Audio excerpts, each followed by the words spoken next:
வாழ்க்கை ரொம்ப விசித்திரமானது. அதை நம்ம வாழ்ந்துட்டு இருக்கிற விதம் வித்தியாசமானது. உண்ண உணவு, உடுக்க உடை, இருக்க இடம் இருந்தா நம்ம வாழ்ந்துட்டு இருக்கோம்னு அர்த்தம்.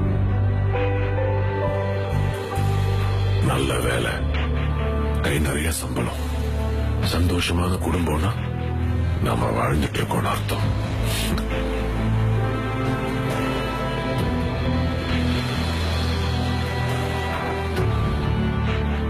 ஆனா அதுவே அவ்வளவு ஈஸியா எல்லாருக்கும் கிடைக்கிறது இல்ல.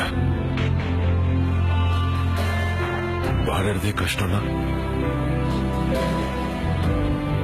கடமையை எப்படி முடிக்கிறது, கனவை எப்படி அடையிறது, போட்டி எப்படி ஜெயிக்கிறது, லட்சியத்தை எப்படி சாதிக்கிறது?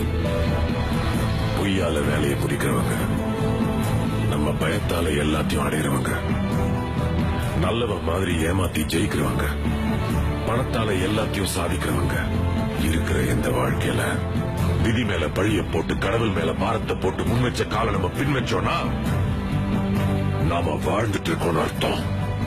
உன் வாழ்க்கை அவ்வளவுதான் இந்த உலகம் உங்ககிட்ட சொல்லும் போது உன் வாழ்க்கை உன் கையில தான் உங்க அறிவு சொல்றது உங்களுக்கு கேட்கலையா? உன் அளவுக்கு நீ ஆசைப்படுன்னு இந்த சமுதாயம் உங்களை அமுக்கும் போது தன்னம்பிக்கையோட போராடுன்னு உங்க மனசாட்சி சொல்றது உங்களுக்கு கேட்கலையா? இன்னைக்கு ஒரு முடிவெடுங்க, அதை என்னைக்கும் மறக்காதீங்க. தோல்வி பயம் துரத்தும், திரும்பி பார்க்காதீங்க. போதும்னு மனசு சொல்லும், வர வாய்ப்பை விட்டுறாதீங்க.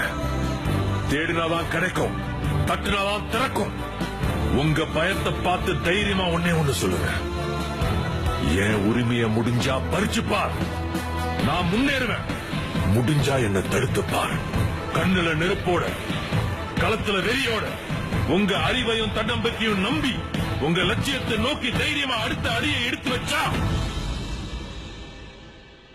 நீங்க வாழ்ந்துட்டு இருக்கீங்கன்னு அர்த்தம்.